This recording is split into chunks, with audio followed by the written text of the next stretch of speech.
Say good Tavach. I'm recording this daf. This is Sunday's daf, recording it Matzei Shabbos. Give everybody an opportunity to get a little bit of a head start on Sunday's daf. Just a reminder, Rabbi Richter is giving this shir live in Shul in Meretz Hashem Sunday morning, following the first meeting at approximately 8 a.m. But let's begin together in Meretz Hashem. So today's daf is Mem Vav 46, and we are picking up in Meretz Hashem on the bottom of Mem Hamid Beis. Let's pick up by the two dots. So it is 2, 4, 6, 8, 10, 12, about 12 lines up from the bottom. So the Gemara said as follows, Kimaseu b'chol. Excuse me, actually, let's Kimaseu b'chol. Let's pick up there. So the Mishnah said, quoting the Mishnah, Kimaseu b'chol. The Mishnah then goes on to say, quoting Rabbi Yochanan ben Beroka, that Rabbi Yochanan ben Beroka said, Charios shal dekel hayu meviin v'chov tinosa b'karka. They would bring lulavim. And they would beat the lulavim against the ground, and ultimately, again, va'osayom nikra chibut charios. And that day they would call the beating of the lulavim. So why does Rabbi Yochanan ben Beroka have this practice? So the Gemara says, Amar Rav Huna, my time to Rabbi Yochanan ben Beroka. What's Rabbi Yochanan ben Beroka's logic? Why would he require the taking of the lulav and beating it down against the ground? To which the Gemara says, Tichsiv kapos shkapos. The pasuk refers to lulav, calls lulav kapos tumarim. Kapos is plural. Shnayim. Echad lelulav ve'echad lemizbeach. To teach us that you take the lulav twice. Once the lulav is used as part of the process of the daled minim, and the second time the lulav is used in the service, right by the mizbeach, which was the hitting of the lulavim against the ground. For Rabbanan Amri, kapos ksiv. The Rabbanan agree that the word is written kapos, it's true, but it's written without a vav, it's written chaser. So because it's written without a chaser, ultimately it's only one lulav, and that's the lulav taken for daled minim. Rabbi Levi Omer Katamar. Rabbi Levi says that the reason why Rabbi Yochanan ben Beroka feels that there's a special service with the lulav is because the lulav, right, the lulav comes from the date palm, the tamar. What's unique about the tamar, the date palm? Ma tamar ze eno elalev echad. To teach us as follows, just like the tamar, the date palm, has only one heart, has only one center.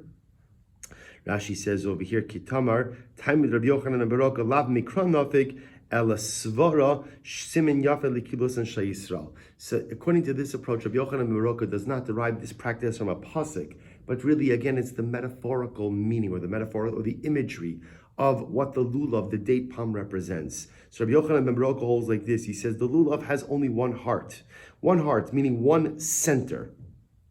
So too, the Gemara says, elam elalev echalavi shamayim. So just like the lulav has only one center, one heart, so to speak, so too Klal Yisrael only has one heart for HaKadosh Baruch Hu. And the beauty of this is, what Rabbi Yochanan ben Beroka is saying is like this: sometimes you can't judge a Jew by his behavior. So sometimes I may act in a way that looks like I don't love Hashem, but just like the lulav has only one center, one heart, so too I only have one heart for HaKadosh Baruch Hu. Maybe my behaviors don't always look that way, but my behaviors aren't always reflective of the lave that I have. Amar Rav Yehuda Shmuel, lulav shiva b'sukkah yom echad. So the Gemara says this as well. So now we transition a little bit to a fascinating sugya regarding the brachas. See, here you have over here as follows. Rabbi Yehuda says, name of Shmuel, that you make a bracha over lulav all 7 days, but sukkah you only make a bracha on the first day. My taima, lulav demifsiki leilos miyamim kol yom mitzvah an benafsheu. Sukkah delo mifsiki leilos miyamim kula shiva kechad yoma arichadamu. Very interesting. So according to this approach of Shmuel, because lulav, you can't fulfill the mitzvah of lulav by night. You can only fulfill it by day. So when nightfall comes, it ends the mitzvah of that day. So each and every day is its own self-contained mitzvah, reflected in the fact that each and every day of lulav gets its own bracha. Sukkah is different, because the halacha by sukkah applies by day and by night. So therefore, the way we look at sukkah is mitzvah arichta, one long mitzvah. One long mitzvah, and because it's one long mitzvah, when you make the bracha on the first day, that's enough to take you through the entire Yom Tov. V'Rabba bar Chan Amar Rabbi Yochanan, Sukkah shiva v'lulav yom echad.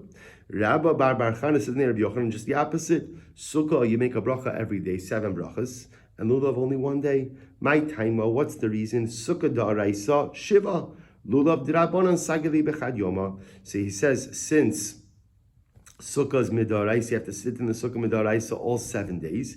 Therefore, halacha l'maisa, you have to go ahead and make a bracha all 7 days.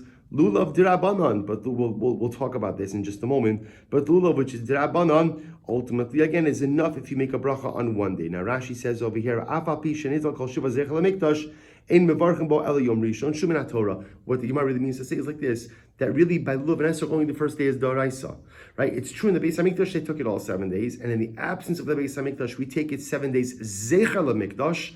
But the Iker mitzvah is only 1 day, so because that you only make one bracha. So an interesting machlokes about regarding what do you make one bracha, 7 brachos, 2 different opinions. So the Gemara says, Rabbi Yochanan, ki asa Rabin, Rabbi Yochanan. When Rabin came along, he quoted the name of Rabbi Yochanan the following idea: Echad zeh ve'echad zeh shiva. Both sukkah as well as lulav, we make a bracha each of the 7 days. Each day is considered to be its own independent mitzvah, and you make a bracha all 7 days. Rav Yosef, Nokit de Rabba bar bar Chana biyadecha. Adopt the approach of Rabba bar bar Chana. Now, what he's talking about over here is Rabba bar bar Chana dafka by Sukkah. Rabba bar bar Chana said that by Sukkah you make a bracha all 7 days. So the Gemara says over here that we pass like Rabba bar Chana. Why the kulu amorai kaimi kabase b'Sukkah? Because all of the other amoraim held like him by Sukkah. Okay, so far we have a machlokes. One opinion saying lulav 1 bracha, sukkah 7. One opinion saying lulav 7 brachas, sukkah 7. One opinion saying both lulav as well as sukkah get a bracha all 7. Let's continue. Meisvei, the Gemara is the kasha top of Mem Vav Amud Aleph. Ha'oseh lulav liatzmo omer baruch shechianu v'kimanu v'gyan alazman hazeh. When a person goes in and makes their lulav. Now Rashi explains over here, what does it mean making your lulav? It means binding your lulav together on Erev Yom Tiv. When you bind your lulav together on Erev Yom Tiv, in the act of binding, you say the bracha of shechianu. It's interesting. Shechianu, the Gemara says, not lulav says, but when you pick it up on the first day of Yom Tiv to fulfill the mitzvah, Omer Baruch Hasher Kiddusham Misasav V'Tzivanu Al Netilas Lulav. So when you're binding the lulav together on Erev Yom Tiv, you make shechianu, and then when you take the lulav on Yom Tiv itself, you say Hasher Kiddusham Misasav V'Tzivanu Al Netilas of the Birchas HaMitzvah. And even though you made a bracha on the first day, you make a bracha all 7 days. So remember again, this supports the opinion that says you make a bracha all 7 days on lulav, but it contradicts the opinion that said you only make a bracha 1 day on lulav. Okay. Similarly, the Brisa says, if a person makes a sukkah for themselves, when you make your sukkah, you recite shechianu on the building of the sukkah. Nichnas leishev ba, when you go in to sit in your sukkah. Omer Baruch Asher Kiddisham Sasav Tzivanu leishev basukkah. You make the bracha of leishev basukkah when you fulfill the mitzvah. V'cheivan shebe'erech yom rishon shuv eino mevarich. And once you make a bracha of leishev basukkah on the first day of Sukkot, you don't make any more brachas on sukkah. So the Gemara says kasha lulav alulav kasha sukkah sukkah. This contradicts what we said before. To which the Gemara says, Bishlama lulav alulav lo kasha. It's not a contradiction about lulav. Why not? Kan bisman shebeis hamikdash kayim. Kan bisman shebeis hamikdash kayim. One is talking about a case where the Beis Hamikdash is standing. When the Beis Hamikdash was standing, you would make a bracha all 7 days on lulav and esrog in the Beis Hamikdash. So the Brisa we just quoted above, when it says make a bracha on lulav and esrog all 7 days, we're talking about the Beis Hamikdash. The Brisa that we quoted earlier, the opinion we quoted earlier, say only make a bracha 1 day. That could be referring to the post-temple era. So the Gemara says, "Ela sukkah sukkah kasha." But what do I do about sukkah? In other words, which one is it? To make 1 bracha for all 7 days, or 7 brachas, 1 bracha for each day? The Gemara says, "Tanaihi." In reality, this is a machlokes tanaim. In other words, we're going to what the machlokes tanaim is as follows: that whenever you have a bracha that has like a prolonged observance, do you make 1 bracha? Whenever you have a mitzvah that has a prolonged observance, do you make 1 bracha at the beginning and that bracha takes you all the way through? Or do you have to go ahead and make a bracha at each and every interval? So another example of this, Sanya, listen to this. Tefillin. Kol zman shemanichem avarech aleihem divrei Rebbe. Rebbe holds that halacha l'maisa. Anytime you're putting on tefillin throughout the day, you go ahead and you make a bracha. And in fact, Rashi comments over here, Kol zman shemanichem afilu cholzon umanichem mea pamim bayom. Right? If you were to go ahead and put on and take off your tefillin 100 times throughout the day, Rebbe holds that halacha l'maisa you would make a bracha each and every time. Now again, Rashi points out, therefore Rebbe would also hold that by Sukkah, Every single time you go into the sukkah, ultimately it's its own independent mitzvah, therefore gets its own bracha. Just like every act of laying tefillin is its own bracha, is its own mitzvah, therefore gets its own bracha, so too every act of going into the sukkah is its own bracha. The Chacham disagree. The Chacham say, Eino avarech ela shachris bilvad. The Chacham disagree and they say, no, halacha lemaisa, on tefillin you only make one bracha in the morning and that's it. That's it. So too again, what you'd have to say is that halacha l'maisa, according to the Chachamim, once you make a bracha on the first day of Sukkah, so the first leishei basukah, that takes you all the way through. Because in this respect, Sukkah will be different than tefillin. Because when you make a bracha on tefillin, that bracha might last you for the day, but remember, the mitzvah of tefillin is only by day, not at night. So by definition, the bracha comes to an end at nightfall. So the next day will automatically require its own bracha. The mitzvah of Sukkah, once it begins, it extends continuously, day and night, through the entirety of Sukkot. Therefore, again, one bracha would be enough. V'Rava Amar Rava said, Itmar, Abai Amar Hilchos Rebbe. Abai says the halacha is like Rebbe, namely that halacha l'maisa you make a bracha on tefillin every single time you put it on, take it off, and so too on sukkah you make a bracha every time you go in. But Rava Amar Hilchos Rabbanon. Rava on the other hand said, no, the halacha is like the Rabbanon. Amar Rab Mari B'rei Devash Shmuel. So Rab Mari, the son. Rab Mari Barad Shmuel, the son of the daughter of Shmuel, he said as follows: Chazina le Rabba de lo Ovid Kishmaite. I saw that Rabba did not go according with his psak. Rabba just said that halacha follows the Chachamim, which means that when you make a bracha on tefillin in the morning, one bracha takes care of you the entire day. So comes along Rav Mari and he says, I saw Rava and he didn't do that. What did Rava do? Listen to this. Ela makdim, Rava was wearing his tefillin. Ela makdim v'koi, v'ayla beisakise. He was wearing his tefillin, he had to go to the bathroom. He would take off his tefillin, come out of the bathroom, v'nafik u'mashi yadeh, wash his hands, u'manach tefillin, he put his tefillin back on, u'mevarech, and he would make another bracha. V'chi itzterich zimna achrina, when he would have to go to the bathroom again, ayla beisakise, go to the bathroom, nafik, first take off his tefillin, go to the bathroom, come out of the bathroom, mashi yadeh, wash his hands, u'manach tefillin u'mevarech, and ultimately again, so you see, even Rava, every single time he took off and put on his tefillin, he would make a bracha. Va'anan nami karebi avdinan, and we also paskin like Rebbe, and therefore umevarchin kol shiva.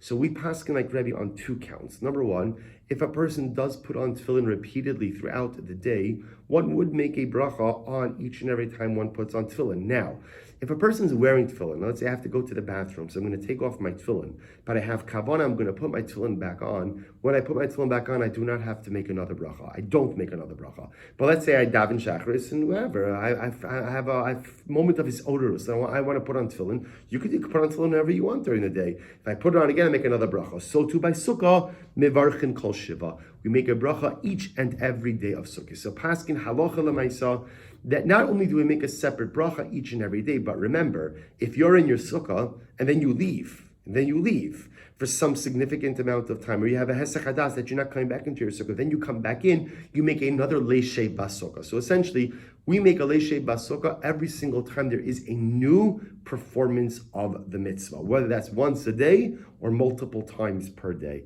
Amar Mar Zutra, Chazina le Rav Papi, Tichal Emas Demanach Tefillin, Mevarich.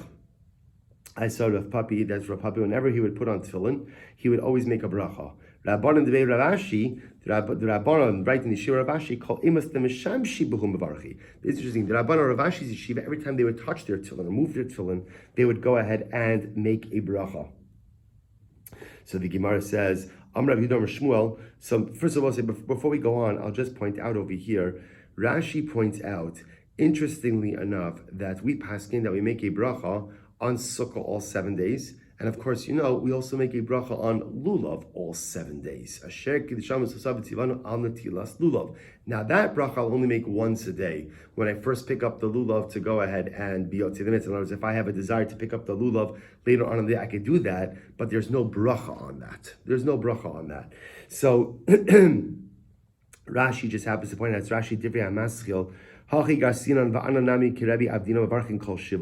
Rashi just points out over here that halacha l'maisi, even though the mitzvah of lulav is dirabanan, after day number 1, we could still say a bracha of asher kiddushanim v'sosav tzivanu, because we make brachos on mitzvahs dirabanan, which we will discuss in depth in just a little bit. We make, even though again asher kiddushanim sounds like it comes from the Torah, we make that bracha even on mitzvahs dirabanan. So the Gemara goes weiter. The Gemara says, "Amrav Yehuda Shmuel, mitzvahs lulav kol shiva." The mitzvah of lulav is all 7 days. Rabbi Yeshua ben Levi, Amar Yom Rishon Mitzvahs Lulav. Rabbi Yeshua ben Levi says, no, there's only one day, only the first day of the mitzvah of Lulav. Mikan ve'elach mitzvah zekenim. From after the first day, it's a derabanan. So on day number 1 it's the Daraisa, the rest of the days are derabanan. Listen to this. Rabbi Yitzchak Amar Kol Yoma Mitzvahs Zekenim Va'afilu Yom Rishon. Wow. Rabbi Yitzchak says even the first day of Sukkot, the mitzvah of Lulav is only midrabanan. So the Gemara says, really? V'hak ha'im di Yom Rishon daraisa. But we've spent so much time focusing lakachtem lachem b'yom harishon that the first day is daraisa. Ema bar miyom rishon. No. Rather, what Rabbi Yitzchak meant was that halacha lemaisa every day except the first day is dirabanan. The first day is daraisa. Ihachi hand Rabbi Yeshua ben Levi. In that case, he's saying the same thing as Rabbi Yeshua ben Levi. Ema v'chinam Rabbi Yitzchak. You're right. Rabbi Yitzchak is not actually coming to add anything. He's just coming to add his voice to the chorus, which supports the position of Rabbi Yeshua ben Levi, namely that day number 1 of Lulav is Daraisa, and all the subsequent days are Dirabanan. Va'af Rav Savar Kol Shiva Mitzvahs Lulav. Rav also held that Allah Chalamayis, the mitzvah of Lulav applies all 7 days. Dam Rabbi Chia bar Ashi Amar Rav Hamad Likner Chanukah Sarich Levarich. If a person goes ahead and so remember now the Gemara is just adding on over here that Rabbi Yitzchak held in the name of Rab that you make a bracha on Lulav all 7 days. Even though it's a derabanan, you make a bracha on Lulav all 7 days. Where else do we see this, that we make brachos on mitzvahs derabanan? Here we go. The Amarav Chia bar Ashi Amarav Hamadlik Ner Shel Chanukah. Person lights the Chanukah candles. Tzarech levarich, you have to make a bracha.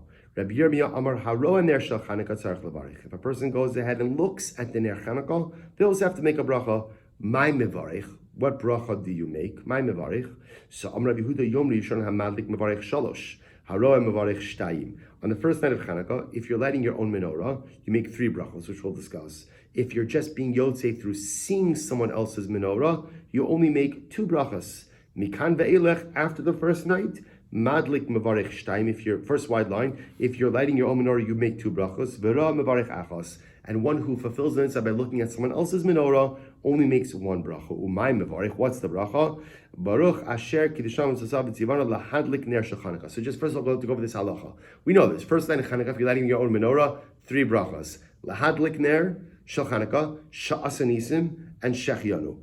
If you are being yotzei, not through lighting your own menorah, but by looking at someone else's menorah, because remember, you could do this. Let's say I'm not going to be home, and I walk by someone else's home, I see their menorah in their window, I could be yotzei with their menorah if I don't have the ability to light on my own. If that's the case, on the first night, I only say 2 brachas, the bracha of Sha'as Anisim and Shechianu. Obviously, I'm not going to say Lahadlik Ner Shel Chanukah, because I am not kindling a Chanukah candle. And of course, on the subsequent nights, if you're lighting your own menorah, 2 brachos, lahadlik sha'as anisim, and if you're being yotzei through observation, through looking at someone else's menorah, just sha'as anisim.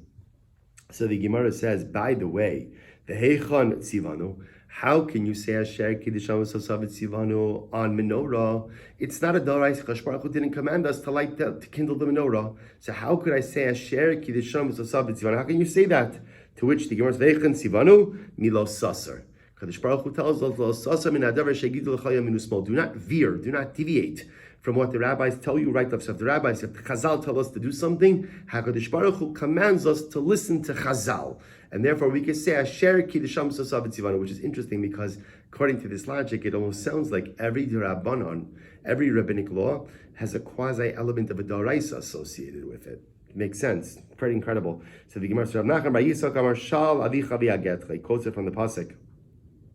From Dvarim, Sha'al Avicha ve'agetcha. Ask your father and he will tell you. The father in this case is a reference to Chazal. Beautiful.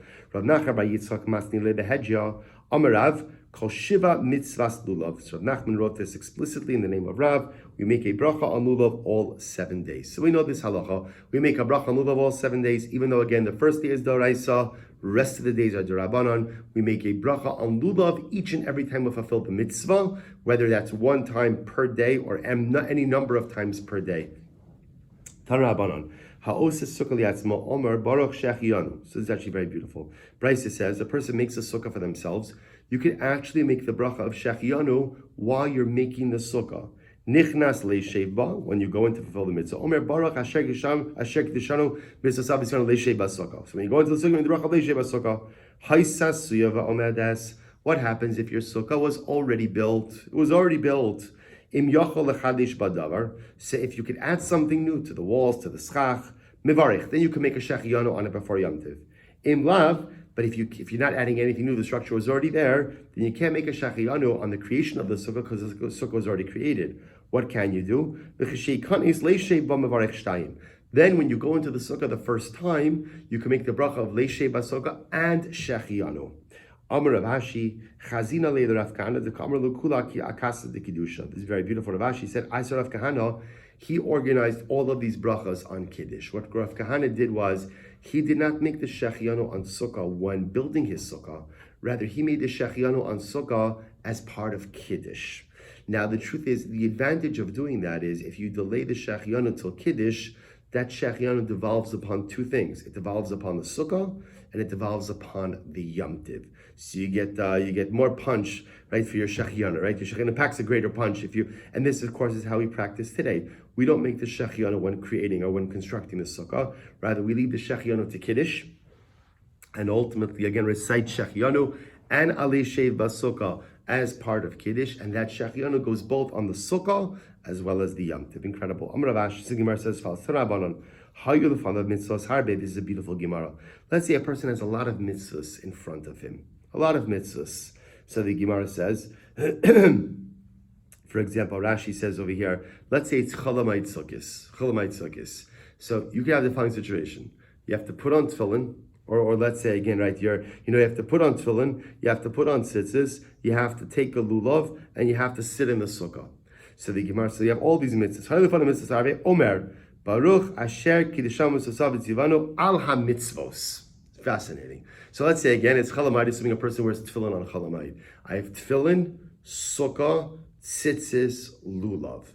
So the Gemara suggests over here, the Brisa says, instead of making an individual bracha on each of those mitzvahs, say Baruch Atah Hashem Elokeinu Melech Olam Asher Kiddushamu B'Mitzosav Tzivanu Al HaMitzvos. You've commanded on this, and that covers everything. Rabbi Huda Omer, no. Mevarich al kol achaz va'achaz b'vnei atzma. Each mitzvah gets its own bracha. Amar Rabbi Zera v'tim Rabbi Chanina bar Papa. Hilchas Rabbi Huda. The halacha follows Rabbi Huda that each mitzvah gets its own bracha. Va'amar Rabbi Zera v'tim Rabbi Chanina bar Papa. My time is Rabbi Huda. Why does Rabbi Huda hold that each mitzvah gets its own bracha? Because understand, the beauty of the Brise's approach is, a bracha is a very serious thing. It contains the name of Hashem. One would think that maybe there is a logic to condensing brachas. So either says, no, we make a bracha on every individual mitzvah. Why? Based on the pasuk, he quotes it from Tilim, Baruch Hashem Yom Yom. Bless Hashem each and every day. So the Gemara says, V'chiba Yom Avachinoso Balayla Im Avachinoso. So you only bless God by day and not at night. Ella Balomar Lecha B'chol Yom V'Yom Titein Lo Me'ein Berchosav. Rather, what it means is, each and every day, on a technical level, what it's saying is, each and every day, you should give HaKadosh Baruch Hu a praise that is unique to that day. That's why during the week, our tefillos look one way. On Shabbos, our tefillos look a different way. On Yom Tiv, they look still a different way. That's it. It's Baruch Hashem Yom Yom. Each and every day, bless Hashem in accordance with that day. So Rabbi Huda says, Hachanami b'chol davar v'davar tein lo me'ein berchosav. So too again, give HaKadosh Baruch Hu the proper credit for each and every mitzvah. The same way that we don't just have one davening, one size that fits all for every single day, but that tefillah always reflects the unique nature of the day. So too by mitzvahs, give HaKadosh Baruch Hu the appropriate praise for each and every individual mitzvah. It's so beautiful. If you think about it also on a deeper level, although Asher Kiddushamu B'Mitzosav Tzivanu Al HaMitzvos sounds like a good idea in that you catch all the mitzvos in one basket, one could run the risk ultimately again of making it look like you're bundling everything together. When you bundle stuff together, sometimes it minimizes the individual importance of each of those particular items. Each mitzvah is so powerful. Each mitzvah blankets us with a different level of holiness. Each mitzvah connects us to the Ribono Shel Olam in a different way. Every mitzvah has its message. Every mitzvah has its shefa. Every mitzvah has its koach, has its power. You can't say Asher Kiddushamu Sosav Tzivanu Ala Mitzvos. That doesn't work. You can't do that, because that makes all mitzvahs the same. Mitzvahs are not the same. Every single mitzvah does something different for our neshamas, and it's so important for us to know this, because often we think, oh, this mitzvah, starting mitzvahs. Each and every mitzvah Each and every mitzvah, it's like an ingredient, right? You want to make a beautiful food item, you need a whole bunch of different ingredients. You don't say, oh, what's the recipe? You put in ingredients. What ingredients? No, ingredients. Don't worry about it. Just ingredients. Right? So you can't make a delicacy which is something called ingredients. You have to know, I need this, I need this, I need this, I need this. My goal is to create a beautiful version, a holy version of myself. How do I do that? I need the right ingredients. What are the ingredients? The ingredients are mitzvahs. The ingredients are, each mitzvah is its own ingredient, and each mitzvah gives a unique flavor. Each mitzvah actualizes a different hidden flavor. Each mitzvah speaks to my neshama in different ways. You can't say, so you have tefillin, lulav, sukkah, tzitzis. You can't say, Asher Shem Tzana ala mitzvahs, all ingredients, all mitzvahs. No. Right? Baruch Hashem yom yom. Tein lo b'chosav me'en yom yom. B'chol davar v'davar tein lo be'en b'chosav. Bless Hakadosh Baruch Hu each and every mitzvah. Because each and every mitzvah contributes something unique to the totality of the person I yearn to become. An incredible Gemara. Last line. This is so beautiful. See how HaKadosh Baruch Hu is so different than people. Midas basar vadam klei reikon amud beis machzik mole eno machzik. Says interesting. In the physical world, a utensil that is full cannot contain anything else. So if you want to put something in a utensil, you need the utensil to be empty. So aval midas HaKadosh Baruch Hu mali machzik reika ina machzik. Listen to this. So in the physical world, in the human world, so a full utensil can't hold anything else. You can't put anything else into it. So you have to if you want to add something, you need an empty utensil. But by HaKadosh Baruch Hu, only a full utensil is capable of receiving more.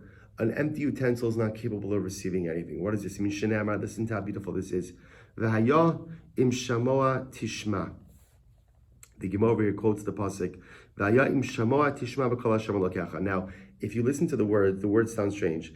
V'haya, it will be im shamoa. If you will hear, tishma, you will hear. So the Gemara says, what does that mean?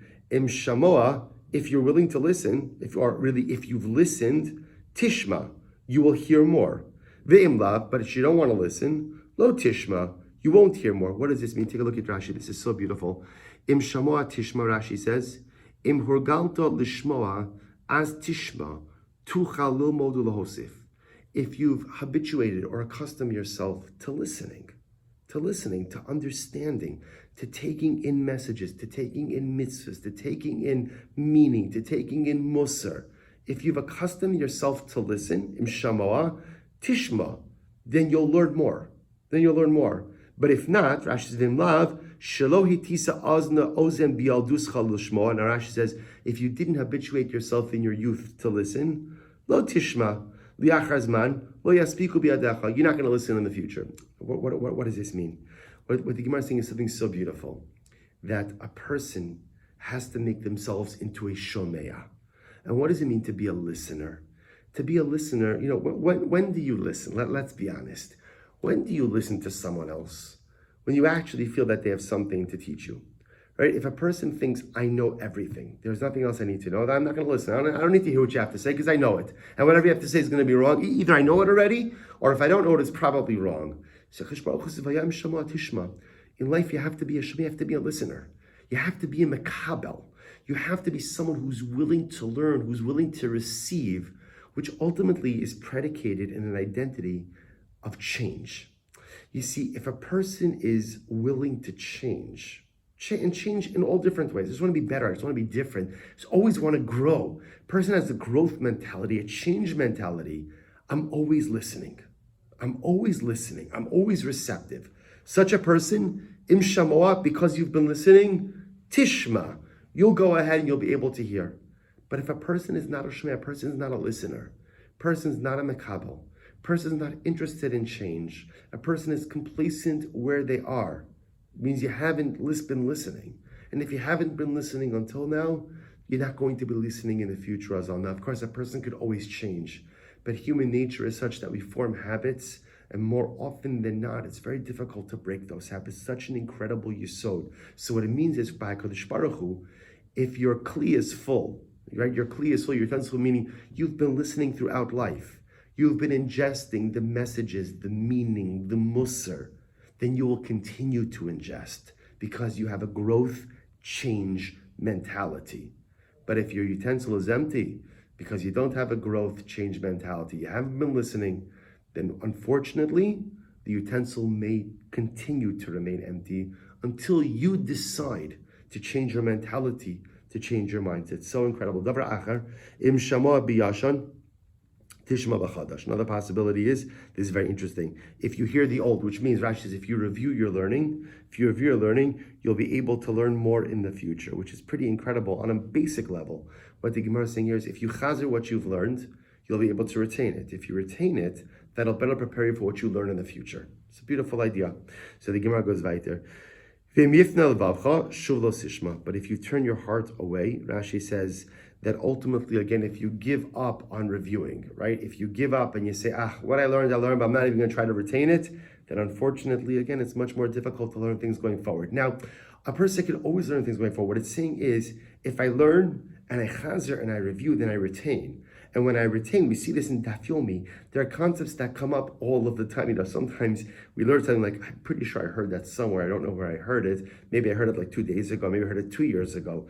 Lemaisa, if I chazer, the knowledge becomes mine. And so as I go forward and build on that knowledge, I'm able to use what I learned to pave the way for what I'm going to learn in the future. An incredible yisod.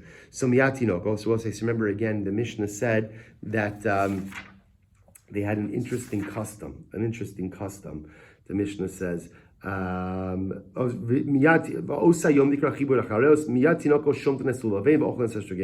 would take the lulavim from the kids and they would eat the esrogim of the kids as well. So the Gemara says as follows, Amar Rabbi Yochanan, esrog b'shvi'i asr b'shmini mutar. Rabbi Yochanan says esrog is asr, which means you can't eat it on the 7th day of Yom Tiv, but you can eat it on the 8th, which would be Shmini Atzeres.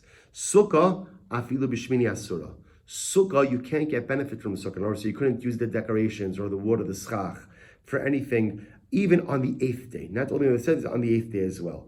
Reish Lakish says, esrog afilu b'shvina imut. Reish Lakish says you could even eat your esrog on the 7th day once you did the mitzvah. And the Gemara says as follows. So, what are they arguing about? Listen to this. Mar savar the mitzvah is katzoi. Reish Lakish holds that ultimately, again, both the sukkah as well as the esrog, or let's focus on the esrog, is only set aside for mitzvah use when you need it for the mitzvah. But let's say, for example, on the 7th day of Sukkot, once you have fulfilled the mitzvah of esrog, there's nothing more to talk about, right? In other words, it's done. You fulfilled the mitzvah. In other words, once you fulfill the mitzvah, you're over. So once you fulfill the mitzvah, you want to eat the esrog on the 7th day after you fulfill the mitzvah, that's totally fine. Rabbi Yochanan, on the other hand, holds that no, the mitzvah esrog is set aside for mitzvah use the entire Sukkot, which means through the end of the 7th day. So whereas Reish Lakish would say after Shachris or after Rosh Hashanah, you could eat your esrog if you want because you finished the mitzvah.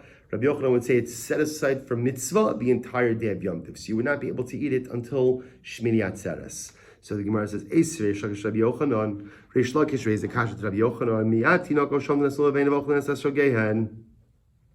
Right? The Mishnah said that it sounds like on the 7th day of Yom Tov, they would take the esrogim of the kids and they would eat them. My love, who adin legedolim, does it not mean that they would take the esrogim of the adults? What do you mean, just esrogim of kids? It sounds like what the Mishnah is saying is, on the 7th day of Yom Tov, when they finished the mitzvah of lulav and esrog, they would take the esrogim and they would eat the esrogim. To which the Gemara says, lo tinokos dafka. No. It was only the esrogim of the children. Because remember, again, an esrog of a child is not really hooked to the mitzvah. Since the child is a katan is not really chayiv in mitzvahs. Therefore, the esrog doesn't really have that full mitzvah designation. So the esrog of a child you could use on the 7th day after the child used it for the mitzvah. But the esrog of an adult, perhaps, you would not be able to use until Shmini Atzeres. Iged Amri, others have an alternate version of this. Eisir Rabbi Yochanan Reish Lakish, Miyat hatinoko shom tenes levehem va'ochlen esrogehen. So in this version, Rabbi Yochanan is asking Reish Lakish that the Mishnah says on the 7th day of Yom Tov they would take the esrogim from the kids. So the Gemara says tinokos in gedolim. Rabbi Yochanan says it's only for the children, not the adults. You see from here that halacha l'maisa, the esrogim of the adults were set aside for non-use for the entire 7th day of Yom Tiv. To which the Reish Lakish would say, "Lo, huadin dafilu gidolim." It could be they even took the esrogim of the gidolim. V'hai diktani tinokos archa demilsa katani. That's which is said children, because that was the normative case. To take, in other words, I guess by adults you're not going to go and chap someone's esrog, right? But by children you could take the esrog from them. Okay. Amli rapapala abaye. Rabbi Yochanan mashna sukkah mashna esrog. So also here's what's interesting. Rabbi Yochanan has a fascinating right. Rabbi Yochanan holds that you cannot eat the esrog until the end of the 7th day, or until the 8th day. But sukkah is aser ba'ana up until the 9th day, right? You can't get enough from your sukkah, meaning you can't repurpose the schach or eat the decorations until after Shmini Atzeres. So why that distinction? So this is very interesting. So the Gemara says, "Amalei sukkah de chazina ben hashmashas," because listen to this. Sukkah, technically speaking, let's say it's day number 7. It's day number 7, and it's ben hashmashas, twilight period, and you wanna eat something. Where do you eat ben hashmashas on day number 7? Remember, this is day number 7 going into 8. So it's the ben hashmashas between day 7 day 8. Where do you eat? You eat in the sukkah. Because ben hashmashas is safek yom safek laila. Is it day 7? Is it day 8? So you have to eat in the sukkah just out of safek. Listen to this. So the Gemara says, Umecha ba begaba is katzay le ben hashmashas. So essentially now what you've done is, you've taken that ben hashmashas and you've kind of attached it to the 7th day. Now that ben hashmashas becomes a part of Sukkos. Umigodas katzeh ben hashmashas is katzeh kuliyoma. Here's what's interesting. Once the sukkah pretty much becomes set aside for non-use because you've used the ben hashmashas, the ben hashmashas identity follows it through the entirety of 8th day. In other words, since ben hashmashas is kind of no man's land, it may be day 7, maybe day 8. Since if you utilize that sukkah on ben hashmashas of day 7 into 8, essentially you've now concretized or solidified that sukkah identity for the ben hashmashas, which then again bleeds into the 8th day as well. Since the ben hashmashas itself has Shmini Atzeres identity as well. So since if you were to want a snack on ben hashmashas between the 7th day and the 8th day, you would have to eat it in the sukkah. Once it was set aside as a sukkah ben hashmashas, that identity follows it into the entirety of the 8th day as well, into Shmini Atzeres, because that ben hashmashas partially belongs to Shmini Atzeres as well. Therefore, you can't get any hana from the sukkah and Shmini Atzeres as well, and you'd have to wait until the 9th day in order to derive hana. So the Gemara says, "Esrog to lo chazila ben hashmashos, lo is katzay ben hashmashos, v'lo is katzay lekuli yom deshmini." Esrog, there's no such thing as esrog. Once taken in the morning, you're done. There's no such thing as like, I have a yearning to take the esrog later on in the day. Okay, if you take it later on in the day, that's fine. You can take whenever you want. But the mitzvah is done in the morning. Once the mitzvah is done, it's done. So there's never a case of a ben hashmasha situation by an esrog, which is very interesting. So the Gemara says, Amar Levi says, esrog afilu b'shmini aser. Levi holds it halacha l'maisi. You can't even use your esrog on Shmini Atzeres as well. V'avur the Shmuel Amar esrog b'shvi aser b'shmini mutter. Father of Shmuel said esrog is going to be aser on Shvi, but on Shmini it's going to be mutter. Kam avua de Shmuel b'shitase de Levi. So ultimately, again, the father of Shmuel established himself like the sheet of Levi. Kam Rabbi Zera b'shitase davua de Shmuel, and Rabbi Zera ultimately held like the father of Shmuel. Like the father of Shmuel. So the Gemara says, Da'am Rabbi Zera, esrog shenifsala, aser la'ochla kol shiva. That if an esrog becomes pasul, ultimately again you can't eat it all 7 days, which seems to indicate to us that halacha l'maisa for 7 days the esrog is set aside for non-use, but halacha l'maisa again on day number 8 you could already go ahead and eat it. Rabbi Zera, a side point over here, the Gemara says, Lo likni inish hoshanali yanuka b'yom kama. Person should not go ahead and be makne their lulav to a child on the first day of Yom Tiv. Why not? My taima, the yanuka makne kane aknuye lo makne. A child has the ability to acquire, but doesn't have the ability to convey ownership. So if on the first day of Yom Tiv, I have not fulfilled, let's say I haven't fulfilled mitzvah of lulav and esrog, and I want to let my child go ahead and do it. I give my lulav and esrog to my child. They could acquire it. The problem is they can't convey ownership back, which then means I don't own that lulav and esrog. And if I don't own that lulav and esrog on day 1, I'm not yotzei the mitzvah. Vishtachach tekanofik belulav she'eno shalo. Ultimately, again, it turns out it turns out that a person, halacha l'maisa, would not have a lulav of his own to be yotze the mitzvah. Plus, there's an incredible muster in this also, that a child, the yenuka mikna kani, aknuye lo makne, a child could acquire mikna kani, but can't convey, which is such an incredible, you know what Chazal are teaching us? What does it mean to be a child? To be a child means you could be a taker, but you're not a giver. A child could take, but a child can't give. That's what it means to be a child. Human beings, by definition, are selfish, self-centered, egocentric. That's almost like a default setting. So when we're children, children naturally grab things. Children naturally take things, right? When the child is playing, they take a toy from another child. That's normal. That's not a pigam in the midos of the kid. That's the way children. That's our inherent, innate disposition to be takers. The challenge is that some of us remain children throughout life. The challenge is you could be a biological adult, but chas v'shalom still have the mentality of a child. If I'm makne kani aknuye lo makne, sometimes the chas v'shalom go flavor. We say, give me. I want to take, but yet I don't give. And we have to be so careful with this because it's so easy to fall into that childish mindset of magiali. Something's it's owed to me. It's owed to me. You owe me. I'm owed this. I'm owed that. Everyone owes me. What do I owe anyone else? Nothing. That's a child. That's a yenuka. Yenuka mikna kani aknuye lo makni. A child takes but doesn't able to give. An adult takes, because all of us have to take at different times. We all need to take, and whether it's materially, emotionally, spiritually, but an adult knows how to give as well. Herein lies the fundamental difference between a child and an adult. A child knows how to take, doesn't know how to give. An adult has to know when to take, but also has to become proficient in the art of giving.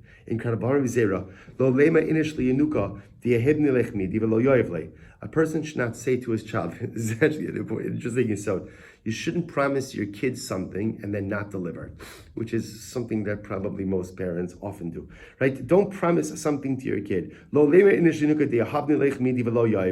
Don't promise your child that you're going to give them something and ultimately, again, not deliver. Why? Mishum da'asi la'agmuri shikra. Because chas v'shalom, my child could learn to lie from me. In other words, if I make a promise, it's such as the Gemara says, Shneimar, lamdu l'shonam daber sheker. They taught their tongues to speak falsehood. Such an incredible yesod. Just on the most basic level, what the Gemara is saying is to model the right behavior for our children. We've spoken of this so many times, that our children remember very little of what we say, but they remember almost everything that we do. So the Gemara is saying, model the right behavior for your children. So if I want to teach my child to be honest, if honesty is a value that I hold dear, then the Gemara says you have to model honesty.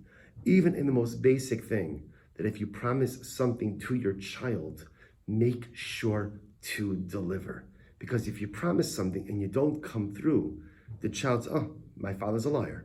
Maybe not a malicious liar, right? Maybe not an intentional liar, but a liar nevertheless. And we have to be so careful with this, because being a parent means being constantly vigilant with what we do and how we act, because our children are taking it all in. They're observing each and every one of our actions. They're observing our mannerisms. They're observing how we act and react under stress. They're observing how we celebrate. They observe how we mourn. They observe how we interact with our spouse. They observe everything. So the Gemara says they observe if we honor our promises. If we want to teach our children honesty and integrity, motzos vasacha tishmar, whatever you promise, whatever you say, whatever you promise you're going to do, you say you're going to do it. Whatever values, ideas, and ideals you espouse, make sure to live up to them. We'll stop over here for today, and Emir Hashem, we will continue tomorrow with the rest of Memvav, the rest of Zayin. We'll also get to the halacha l'maisa regarding at what point in time does esrog become usable, permitted for regular use, and does lulav become permitted for regular use as well. We'll say again, I'm going to wish everyone a good tavach, even though you'll probably see this on Sunday already, but wishing everyone a good tavach, a beautiful Sunday, and look forward to continuing our learning together. Have a wonderful, wonderful day.